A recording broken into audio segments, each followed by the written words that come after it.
Good evening, everybody. Welcome along to this edition of SportsView on Monday, the 3rd of April, 8:15 p.m. Greenwich Mean Time. Good evening, Joe Waters. Good evening, Pat. Good evening, Derwynne.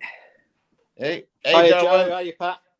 Great to see you again, lads. We're discussing the usual. We're trying to get through as much as we can. Soccer, golf, rugby, whatever comes up during the show. Since we were here last Monday, we had the firing shots, the opening shots of the qualifiers for the European Championships. We're just going to maybe have a small look at that if you're on a flight through. Well, Ireland played France, and I was very apprehensive. But 1-0 was a credible performance. Although you don't know, looking at the match. Did anyone of you see that match? I did see a bit of it, yeah. Yeah. Yeah. They did well. Yeah, they did. I mean, France kind of dominated the game, but, as Deschamps said afterwards, they just did enough to win. Yeah. And that was it. After the result against the Dutch, the previous game, I thought we were going to be in a bit of trouble, but there was some good performances on our side. I thought we deserved a draw. I would say that, being from Ireland, but I think on the game, on the night, I thought we deserved a draw. But anyway, now, Derwynne, Scotland did a number on Spain 2-0, and obviously England beat Ukraine 2-0. Did anyone of you see those games, or do you remember them at all? They're so big. I only watch the England game. I don't watch the Scottish lot. Not after they ripped up Wembley. Now, before we get on to the soccer, Joe, your old club did a number, told him go take a hike to Mr. Rodgers is gone and Graham Potter. But Brendan Rodgers going away from Leicester, was it a case of having to go away? Was it a case of necessity, or is it a new face they want in the club? Well, I mean, there's been a lot of people upset with what's going on with the team. And he's been pretty unpopular with the fans. He's bearing the brunt of it. But, I mean, football, soccer in this day and age has gone to an extreme where you've got the manager is not in charge of buying players anymore. It's the people that are running the soccer side of the business. And that, I just wonder if the players he's getting are the people they're signing. I mean, their wage bill is absolutely ridiculous. And they can't offload players because they're on too much money. And these are just squad players.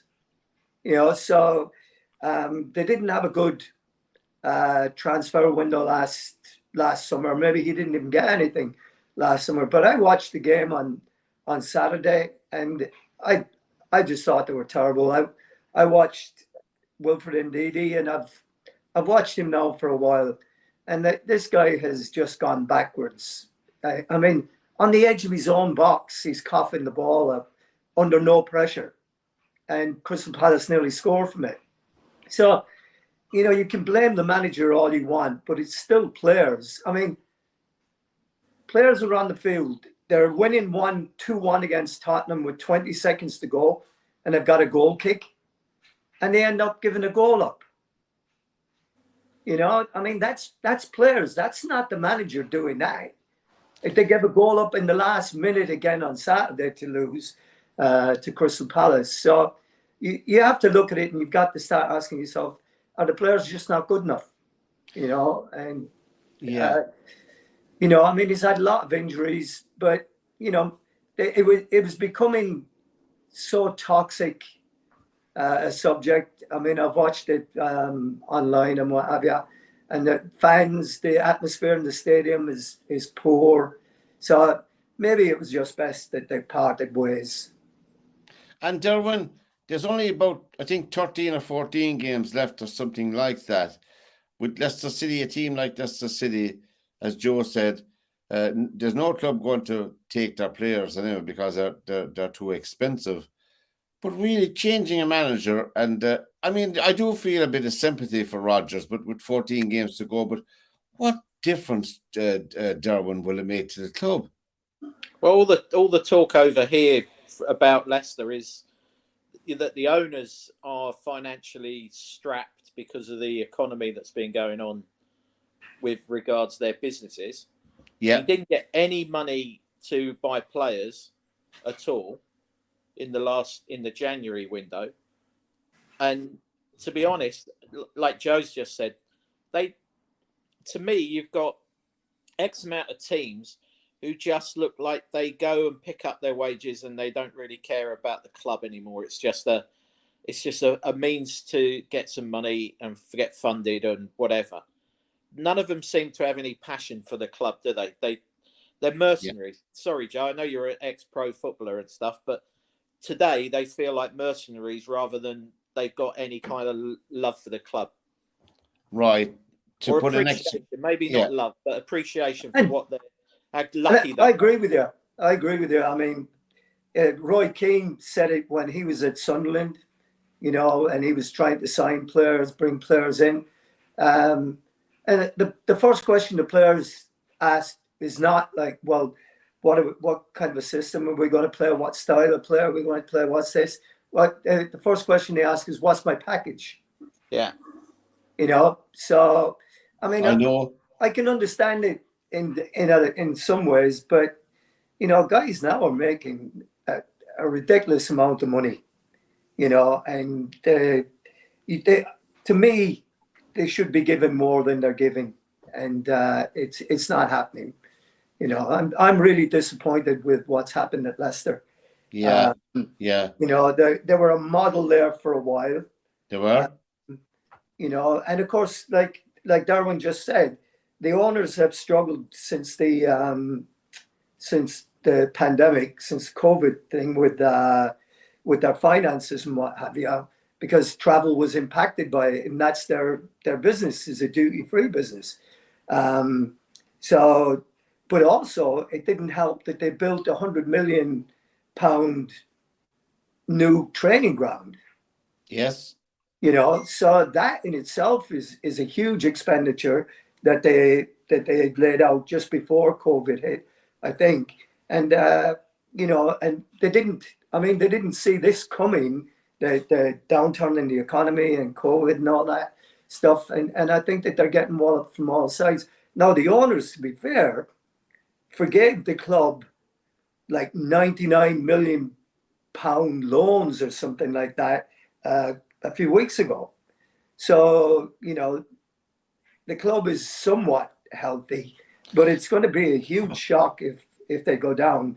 And historically, firing a manager at this stage of the season, it's not proven to be a worthwhile effort. It's not worked at all. Now, Derwynne, of course, we had Mr. Potter over in Chelsea. No surprise that he's been fired, because that club is an example of what money cannot do on the pitch. And they cannot score goals on the pitch. They cannot put a left back or a right back on the pitch. They cannot put a centre back on the pitch. Money can't. And really, that club is a shambles, Chelsea. I think, to me personally, I didn't think Potter was a good fit for Chelsea. I don't quite understand why he left Brighton, because he was kind of ruling the roost down there at Brighton, wasn't he? He had the players, he had momentum, he had everything. I get that he's ambitious and he wants to manage, one of these top 6 clubs or whatever they are. But to me, Chelsea wasn't the fit for Potter. I think if you go into those big clubs, if you're not an Alex Ferguson or a Ten Hag or a Klopp or a Guardiola, I think the players just will eat you up because their egos are bigger than the managers. Yeah. I think of it and look at it and go, well, if that front line of Chelsea or the goalkeeper at Chelsea or whoever kicks off with the board, they'll favour the player more than the manager, because the manager isn't big enough. If that makes sense. Yeah, and Joe, were you surprised? I mean, I do genuinely feel sorry for Graham Potter. because I thought he proved his mettle as a football man, as a manager of men who want to play for their club, which was Brighton in his case. But really, as Derwynne said, when he went to Chelsea, I think he never recovered quite from the start, the beginning. He never took control of the dressing room, I don't think, Joe, did he? Well, that's the word out there, that he wasn't a strong enough character to deal with some of the big players. But I'm with you, Pat, in that I thought that I still think he has a bright future at the right club. Yeah. But I really think that he went into what Chelsea was just a mess. After Tuchel going and what have you, it was a right mess. And then the new owners, with everything they've done, they've cleared out the medical staff, they've cleared out the groundskeepers, got rid of all these people that were common people that had been there all the time, and then he brings in all these players with no, to my mind, looking at it, there was never a plan in place with what they were going to do. And right. I don't care how good a manager or a coach you are, when you've got a squad of 33 players that you've got to deal with, that is a huge job. It's bad enough having to deal with 25 players. The ideal number for a squad, really, for a coach to work with them is 16 players. That's as many as you want, really. You can do your work in that. But once you start overloading it with all the rest, and then you get the egos that are tied into that, guys with their noses out of joint because they're not playing, the club doesn't want them, like Hakim Ziyech is on his way to PSG, and at the last minute they pull the plug on it. And now you have to integrate him back into the squad and get him back on side, which it wasn't Graham Taylor, or it wasn't Potter that was selling him. It was the club that were trying to get rid of him. Yeah. So Potter is left carrying the can for that part of it. And, he had all those things. He had Aubameyang as well. He's another one. That guy is a poison on a team. Yeah, if you did not learn a lesson from Arsenal with right. Aubameyang is beyond me. Yeah. That would be like the three of us owning a business and doing a reference check on someone who is bad news. Yeah. And you still go ahead and do it. That's like brain damage, isn't it? Well, it is. You're asking for trouble on it. Yeah. And that was it, So it.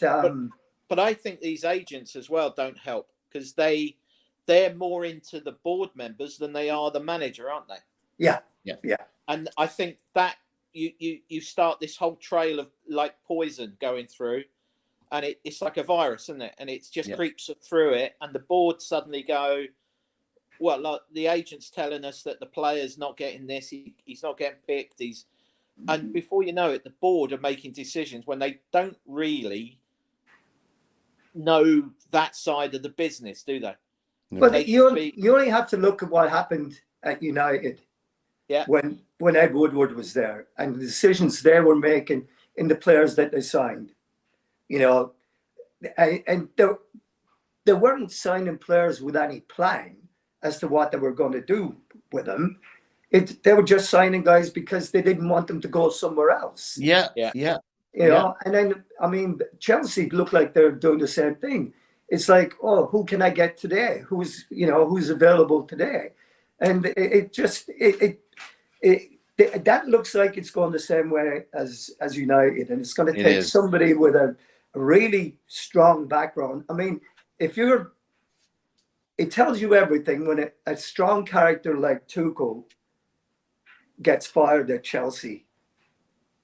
Because he doesn't take any garbage from the owners. No, he will tell them what he thinks of what they're trying to do, and that they have no business doing it because they don't know what they're talking about.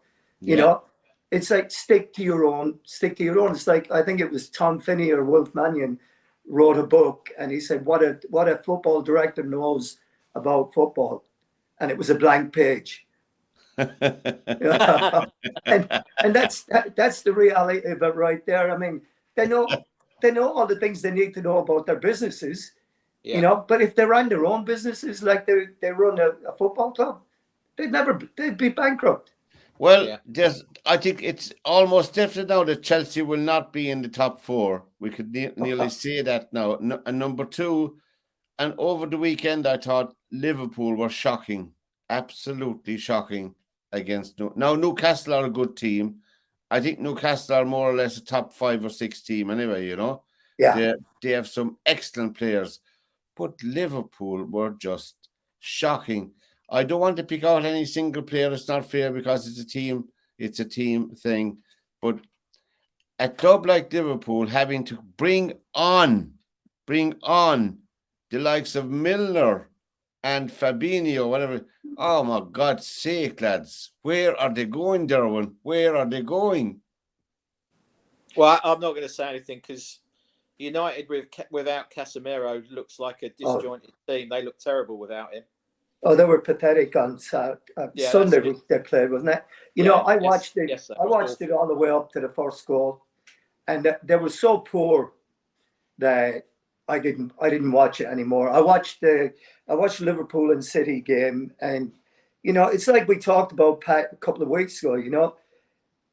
Liverpool can get fired up for one game, and a game like Arsenal, I think they've still got to play Arsenal at Anfield, and I think they can get fired up for a game like that and give it like they did for United. That would be another big game for them. But the difference in class between City and Liverpool at the weekend was night and day. It was just night and day, and then it's going to be really interesting. Joe, they're killed at the back. Yes, they are. But we've known that we've known that for a while. We have, defensively. I mean, and of course, when you don't have 2 decent centre backs covering for you, I mean, Trent got away with this for a long while. Trent Alexander-Arnold got away with it for a long while because the 2 centre backs were very strong. Now, sharp and fast. Yeah. Yes, and they're struggling. They're not able to cover for him. No. And he's getting exposed. I saw somewhere where he got 4 out of 10 in a game, in one of the games. Maybe it was the weekend.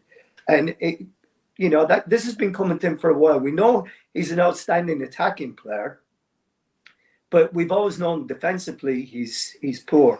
Andy Robertson had a poor game at the weekend, probably one of the poorest games he's had for Liverpool for a long time. So they're just in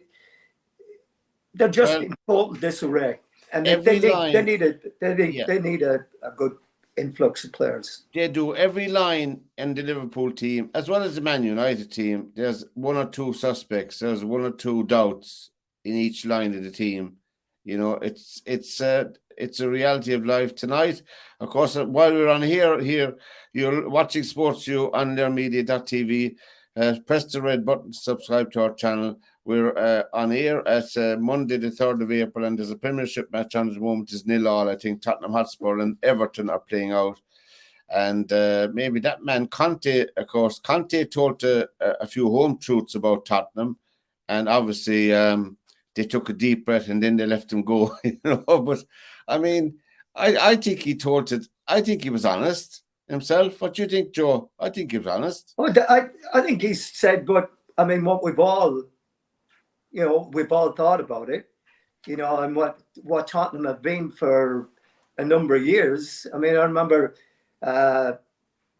United playing at Tottenham one time, and they went in at half-time either 2 or 3-0 down, and Ferguson's half-time talk was, lads, come on, it's Spurs. And that was it. They went down in the second half and scored 6 goals. And beat them 6-3. So they've always, I mean, they play great football. They've always played attractive football, but you've got to go back a long time where to find a Tottenham team that could defend well, and they just don't. The kinds of players that they seem to sign are kind of I mean, they're good players. They're fine attacking players, but they don't seem to have the balance of a defense with it.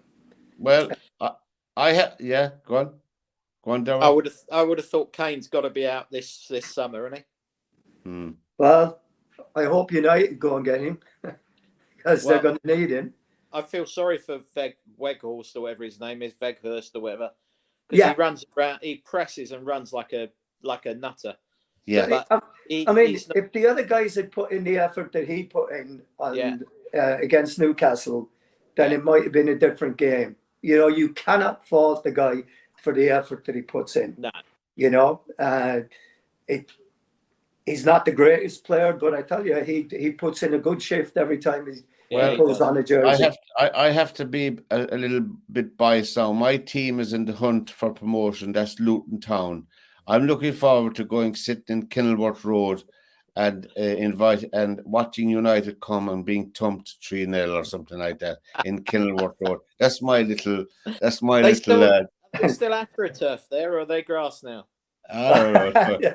I think they're back to grass. No, now, they didn't smoke all the grass anymore, no. They left some of it on the pit. That's a joke, by the way, for people looking in later. That's that American footballer, isn't it? When he was footballer. We'll move swiftly along, lads, to golf, I suppose. Obviously, Corey Connors won the Texas Open. And is he playing in the Masters, Derwynne? You know, I should have looked it up. Yeah, he qualified already, but the winner of Texas Open gets in anyway. But he was there anyway. Yeah, and he minus 50 in 64, 72, 69, and 68. It's decent enough. Pádraig Harrington at 51 years of age, finished at minus 8 in the top 10. 68, 73, 68, and 71. A decent enough tournament for Pádraig, and nice to see him doing well. Not, you know, he's been one of the good guys of golf, Derwynne. Yeah, he's got into the Hall of Fame now as well, hasn't he, this week? Oh, did he go in this week? I didn't see that. Well, he's in the next intake, so he got told this week that he's been in the Hall of Fame. But good. Yeah, I mean, he's a good lad, isn't he? He's worked hard and kept. To be fair, he's kept. There's no gossip about him. He's just a good lad. He is, and he'd be nothing to his father if he wasn't. Now, people of my vintage and older would remember that his father played senior football for Cork. That's Paddy Harrington, strangely enough. Paddy played football, and a hardy bit of gear on the field as well for people who might have known about Paddy. So we have a good Cork connection with Pádraig Harrington. But Pádraig has been a model professional, and I mean, well-deserved, lads, that he's getting into the Hall of Fame. He won't be playing in the Masters, the Derwynne, he won't. Do you know, I'm not sure he qualifies. He might be, because he won the US Seniors Open, didn't he, last year? He did. He might be there. Because let's have a look at the field. No, I mean, the LA Open, the ladies' LA Open was won by Ruining. Don't tell me a Korean. Yeah, Ruining Yin was her name. Leona Maguire was playing as well, but she had a very poor tournament. She had no round under 70, and when you don't have a round under 70, as you know, Derwynne, in a high field tournament, you're not going to be contending. Live Golf had their soiree as well, and Brooks Koepka won there with on minus 15. Cameron Smith was minus 5. Muniz minus 9. Reed minus 4, playing steady enough. I thought he'd say some sensational golf. He had 2 sensational shots. I didn't even see it out the bunker. That's what I tell you what I do with my time over the weekend, is watching all these things on YouTube and all. But anyway, and gone blind. But anyway, I just love the razzmatazz of Live Golf. I'm a big fan of theirs. I just love the atmosphere it creates anyway. But we're looking forward now, Derwynne, to, is this considered one of the biggest tests in golf, the Masters? It's coming up this week, Thursday, Friday, Saturday, Sunday. Yeah, I mean, it's, if you said the pecking order in the majors, it would be the Open first, then the Masters, then US Open, then US PGA. But I mean, the Masters is, you know, there's something special about the Masters. I mean, you know, it's the only major that's played on the same golf course every year. And you said to me before we came on here, we were just chatting off here, that the Masters from the 1980s, not taking away from the winners or anything, the course has been obviously because of technology and because of equipment, facilities, and all of that. It's the time when Seve Ballesteros was playing now, it was different. Totally different. It's about 1,500 yards longer now than what it was in the mid-80s. And it's a different golf course. I mean, 11 was virtually a straight hole in the old days. 11 now is like a dogleg because they've planted trees down the left. They've moved the tee back. So 11's like a different hole from when, Larry Mize chips in, I can't remember what, 83, something like that, 84, when he chips in from the right against Norman in the playoff. If you look at that hole, if you said how far do these guys hit it now, Faldo hit the 11th green with a 2-iron to beat Ray Floyd in a playoff. These guys are hitting 8-irons in there, and they've made that hole about 90 yards longer. I mean, that's equipment, mainly the ball, but also the fact that these guys spend more time in a gym now than they do hitting golf balls. That's right, yeah. If you look at Harrington, there was a really good, interesting point that Paul Azinger made over the weekend about Harrington. He remembers playing Harrington in a Ryder Cup where he thought he was a really scrawny little guy, skinny. Runt. You look at Harrington now, he's a big-looking, bulked-up lad. And that's one of the reasons why he's keeping up with the youngsters, is because he's actually worked on his strength rather than his game. Yes. But if you go back to talking about Augusta, I mean, that golf course, it's, I've been lucky enough to play it. I mean, it is perfection, but it's also so clever with what they do. During the winter, they'll change holes around and no one knows about it. 11 going back like 90 yards. They bought some land that belonged to Golf Club of Georgia, which is above Augusta National. Yeah. It literally on the next fields to the left of 13. But they bought some extra land there to make 14 longer, to make 11 longer. They changed the shape of 11 by planting different trees and made the whole play more of a dogleg. They realised that the young guys were now blasting it over the right-hand trees and hitting the downslope. Yeah. So they then moved. They brought in trees that were 40, 50, 60 feet high and planted them nearer the tee so they couldn't get the ball up so quick. And no one knows about this. This is the clever thing about Augusta, is that they don't go, we're making some modifications. You turn up and you go, I don't remember this hole. Wow, okay, what's happened here? And it's little subtle changes all the time. Yes. Subtle changes. Who would you be putting your 50p on now this weekend coming? So I had a bet last July. I put a bet on for the Masters last July. So I've got Cam Smith and Scotty Scheffler. Yeah, funny. I'd have Cameron Smith, all right, and I'd have Brooks Koepka. I like him. If he holds his head, if he stays on the ground, I think he has an excellent chance, because I think he's an all-round game for it, I don't know about this chap, Corey Connors, who won in Texas, He's a nice... There's a big difference between winning a regular PGA Tour event and winning a major. Oh, yeah. There's a big difference to that. I saw an article this morning that Oliver Holt in the Daily Mail, he's the new chief sports writer there, and he was talking about he hoped that he wants Rory to win it because he has no time for live golf, so he thinks that golf needs Rory to win it so that they can stick it to live golf. So, you know, it's interesting how that's still going on and what they've got going with it. I don't think it will go away, Joe, because of No. the personality of Norman, to Yeah. be honest with you. I think if Norman disappeared away, not that Live Golf would disappear, I don't think it will. But what I do think will happen, it would get more, it would get toned down a bit. The difference of opinions would be toned down slightly. Yeah. And it wouldn't be quite so vocal. And I think, you know, there's ways of looking at it. You know, I'm a bit sort of pro-Live, because I think the tour have had a monopoly for way too long. Yeah. But at the same time, I disagree with all this, the player mouthpieces, as in Woods and McIlroy being the spokespeople all the time. I think it's really interesting if you listen to the young guys, like Sam Ryder. There was another Sam guy who came like third this weekend.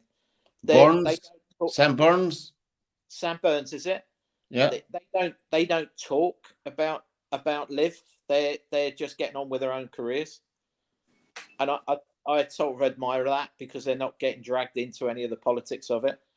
But you know, McIlroy, you know, at the Open last year, it was really interesting because, you know, McIlroy wasn't really much of a. He wasn't getting all the fans behind him at St Andrews. You know, it was really split a little bit. You know, we have our tickets got for the Irish Open because McIlroy is playing. You know, he's playing in the Irish Open this year. But I mean, I wouldn't be an admirer of him off the course. I wouldn't be an admirer of a big mouth like that anyway. You know, because 80 or 90% of what he said makes no sense whatsoever. If they were so concerned with the development and looking after the golfers who were outside the top 100, suddenly all these things came to the fore when Live Golf came, you know. Oh, we must look at, I mean, all the guys at the top were happy enough to take all the money and the most of the money, appearance money and all, and there was nothing about it for years, you know. And suddenly Live Golf came along. Oh, God, we'll have to look after these people who cannot pay their hotel bills and their caddies, you know. It's ridiculous. It's. But Pat, if you look at it, what has Live Golf done? It made the PGA Tour of America up their prize money. Yeah, it did. So you know, you could stand there and go, well, you know, Seve made the European Tour lift their prize funds because he was a global superstar. Yes, he could have stayed in America and made a fortune from playing. And he didn't. He supported the European Tour more than he played in America. So the European Tour benefited from having a world superstar who wanted to support European golf. And Olazabal. Yeah, and Olazabal. And there's loads of them. Woosnam, and Harrington. Baldo. You go back to that era, Sandy Lyle. You know, they played enough events in America to keep their cards, but they didn't just base up. Now, I sit there and I go, well, Live Golf have boosted the US PGA Tour funds, but let's just take that comment backwards slightly. Does McIlroy support the European Tour? No. He only comes back for the big event. He'd probably play 6 times in European, and he picks the big ones. And I understand that.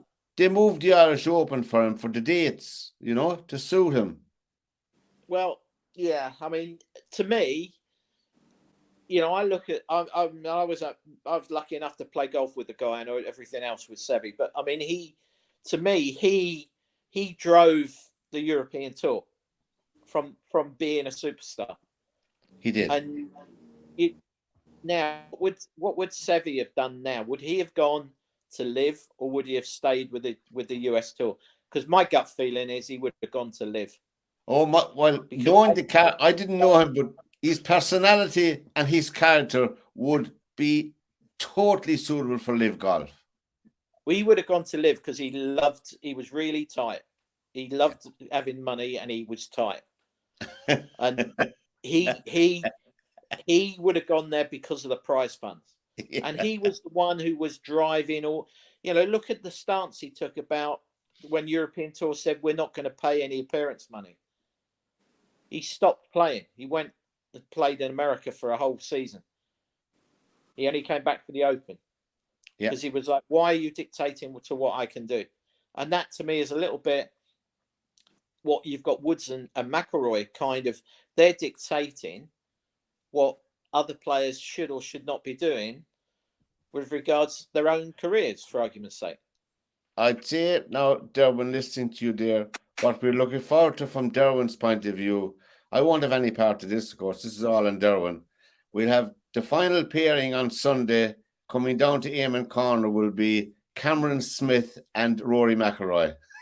Do you know the best pairing that would be? The best pairing that you could have for Sunday afternoon, if you really wanted to see some fireworks? Patrick Reed and Tiger Woods.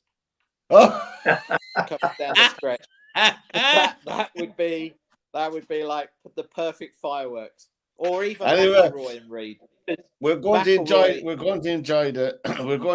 the Masters. There's no doubt about it, and we'll be reviewing it all here in the glory next Monday. But just over the weekend as well, we had. I don't know. Did you see? Anyone of you see the what was termed the boxing match with Anthony Joshua coming back? Did anyone? Well, I watched every round for my sins. I watched the 12 rounds because my son and lads were with me, and oh my God, it was sad in a way. I mean, it reminded me of the fight. I know. Do you remember the fight between Muhammad Ali and Larry Holmes? Do you remember that fight? I mean, really, Larry Holmes really wanted it to stop. You know, he was fighting his hero. I'm not saying Joshua was a hero. Joshua and Franklin, a journeyman professional. That's all he'd be. 12 rounds of absolute borefest. I don't know how much they paid for the tickets. Anthony Joshua, I'm afraid, whoever is handling him or looking after him, my opinion, this is now, they should have a quiet word in his ear and ask him like to find something else to do, you know, really. Did you see any of the fight? I listened to it on the radio, so to me, boxing is much better on the radio than it is on TV because of the commentators. Yeah, but yeah. I don't get Joshua. I don't get it. I'm more of a Tyson Fury fan than a Joshua fan. I mean, the commentator had interviewed him after, lads, just to not to bore people, listeners to death, asking him about Tyson Fury fight. The fans might want to fight, but there's no way that his manager, anyone, should put him into the ring with Tyson Fury or anybody of that ilk.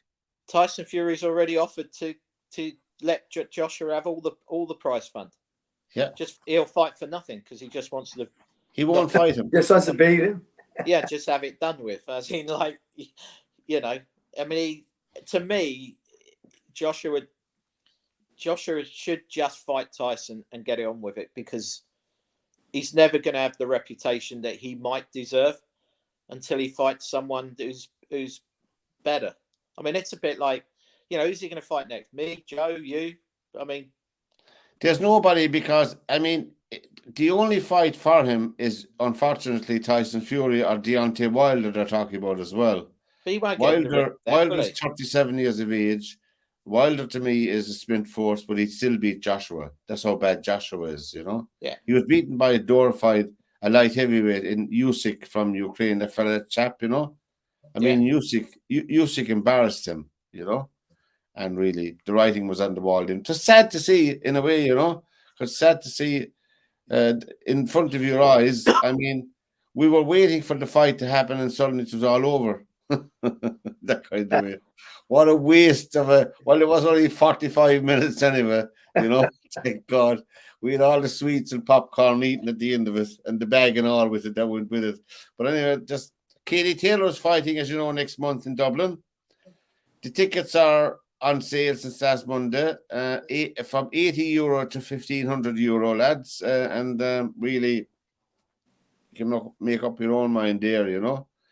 I think women's boxing professional women's boxing really, I don't think it will last much longer, you know, myself. I personally don't think they should be doing it, to be honest.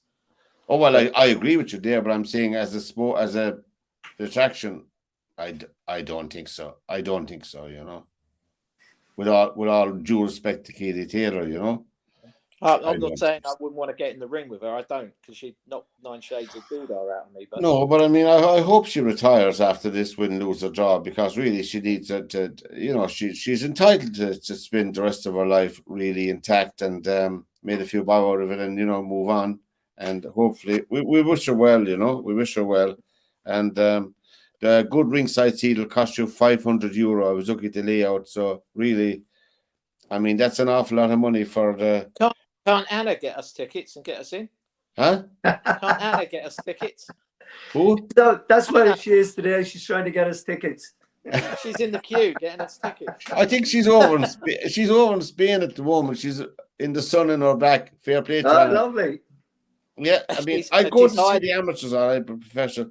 They've the football. just Verstappen won the Formula One down under Australia. Verstappen, Hamilton, and Alonso for second and third. Apparently, the race lads was fast. Did anyone see it? I didn't watch it. To be honest, No, I've lost interest in I that. watched. Huh? I watched the I've lost highlights, and interest it in was like It was shocking. Yeah. After highlights were after what terrible. happened with Lewis Hamilton last time, when yeah, I just it just done me in for it completely. I had no time for the way that they handled that and how poorly they handled it. They absolutely denied Lewis Hamilton the world title Yeah. last year. And I don't watch it much. I only watch it if there's nothing else on or if I happen to come across it by accident. I saw some of it and just farcical. Really, they have to do something about Formula One. It's not real car racing anymore. Oh my God, did you see him there? He swerved out 2 inches too far. We'll give him a 10-second penalty. I mean, Right. it's absolutely ridiculous. It's like, reminds me of VAR in soccer. You know, it's just shocking. A thumbnail and you're offside. I mean, really. Come on, lads. You know, it's shocking. With the European Cup over the weekend as well, the European Cup coming to the business end of it. Munster, of course, were blazing a trail for Ireland in the European Cup for a long, long time, lads. But they're absolutely destroyed. They've conceded over 130 points in their last 3 games. I'll say it again. They've conceded over 130 points in their last 3 matches, really and truly, for a professional outfit. They're not going anywhere. I think the bottom has fallen out of Munster. They need a whole new reinvestment. If there's money there, I don't know. The Munster rugby experience actually is open in O'Connell Street. For any of you who, Derwynne will give you a tour the next time you're over. Only if I can have liver and bacon afterwards. Yeah, the Munster Rugby, and they have a nice little cafe there. Or the liver and bacon is only up around the corner from it. There you go. Then. Yeah, there you are. We'll give you a tour of that the next time you're over. And the passing of a legend, Ken Buchanan. I know. Do you remember him boxing? Oh yeah.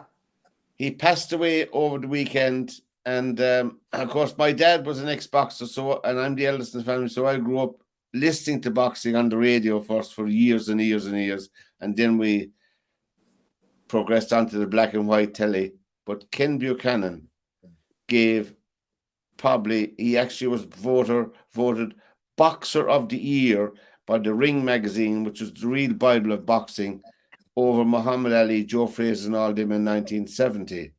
He went over to fight for the world title in Puerto Rico, to fight the Panamanian Ismael Laguna. I followed his career before then. He looked unbeatable, but Ken Buchanan gave him a boxing lesson in 120 degrees of heat over 15 rounds that day in 1970. And in 2015, just shortly before he died, Laguna said, the hardest puncher I met, the hardest fight I had, the hardest thing was against Ken Buchanan, you know. His first 31 or 33 fights, off the top of my head now I'm saying this, don't take it verbatim, he won. He was the king of Madison Square Garden whenever he fought there. That's Ken Buchanan. He is from Leith in outside Edinburgh, and would you believe he never was given the opportunity to fight in Scotland, to fight in Glasgow, and Great. which There is was sad great. in a way. But there's a statue. They erected a statue to him a couple of years ago in Leith, where he was born and raised in outside Edinburgh. But he died of dementia at the age of 77. But his son was on. I heard him over the weekend on the radio. But he was one of the all-time greats. He was he fought everybody. You know, these were real boxing matches. These were real world titles. You know, recognized. So you know, not like today with you have 5 or 6 WBO, WBC, WBA, IBO, IBF. God jeepers, lads. You know, can you imagine playing for the FA Cup 5 times and didn't decide who's the winner? Do you know what I mean? Yeah. Or playing for the Premiership.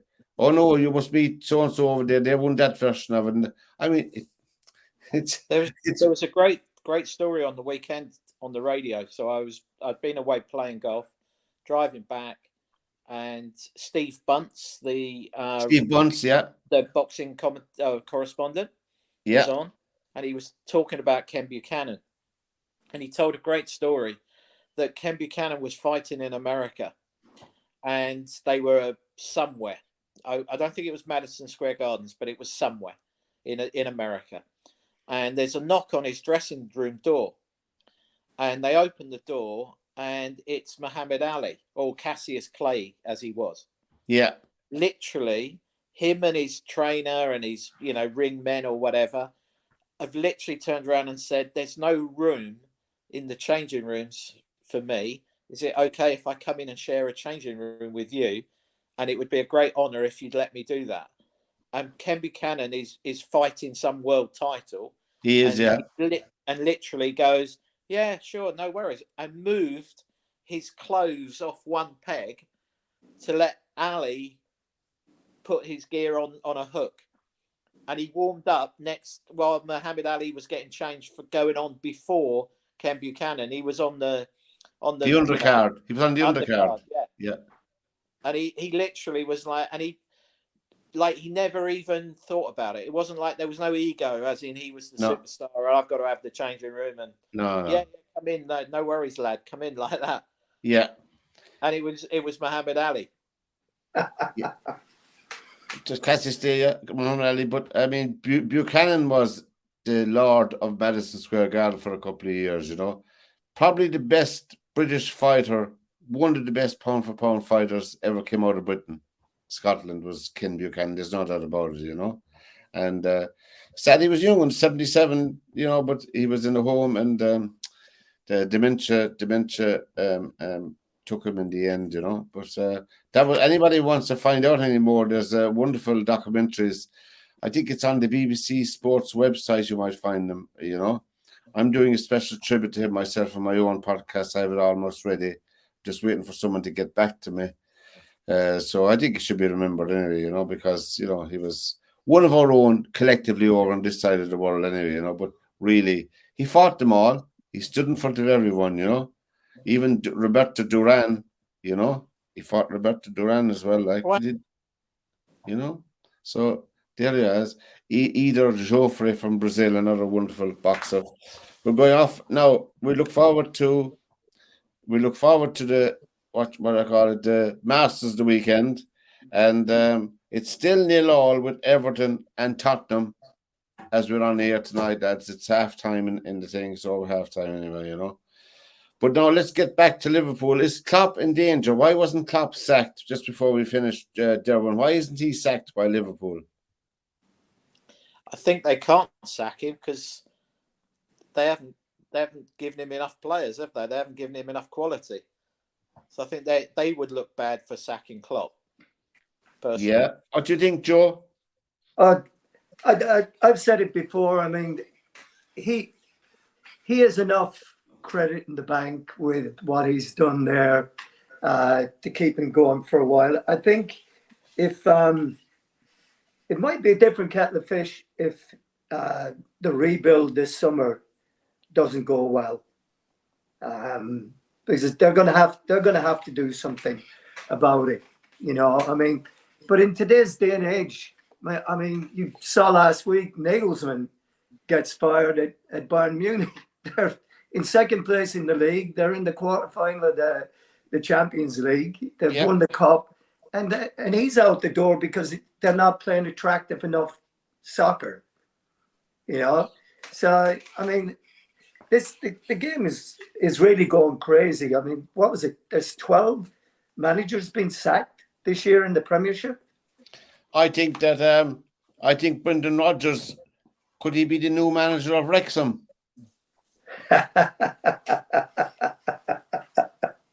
He might be the new manager of Tottenham. But I saw this morning where Potter turned down the Leicester job. They asked him if he was interested in it, and he said no. He's going to take a break from soccer for a while, go on vacation, and then see if he wants to get back into it. He has. Well, I tell you, Joe and Derwynne, he has enough money anyway from Chelsea to go on a vacation for the next 5 years at least. Well, I mean, he signed a 4 or 5 year contract with him. 5-year contract. Yeah, I mean, the whole deal was that they were going to build through this thing. But again, it's like I just don't get it. I mean, if you're going to put a hierarchy in place, like say for Man City, for instance, they've got Bergerstein and they've got the guys that were at Barcelona that brought Guardiola in. All of those guys are on the same page, totally on the same page with the players they want and how they want to do it. But when you have a club like Chelsea, that they've got people that were above Graham Potter that came in possibly after him, and they're making decisions for him. And after he's been given a 5-year contract, it just seems ridiculous that those people can just start behind the scenes and start spreading doubt and what have you. It makes no sense to me. On a personal note, I'd be killed before I finished if I didn't mention it. For Clare, all the participants, including my own son, in Clare Junior Soccer, Newmarket Celtic beat Ballinanty Rovers in the semi-final of the FAI Junior Cup yesterday. Tremendous crowd there. 2-1 and wonderful Owen Hayes, great servant, as won many international caps at junior level for Ireland, got the winner. They're into the FAI Junior Cup final now against St. Michael's of Tipperary.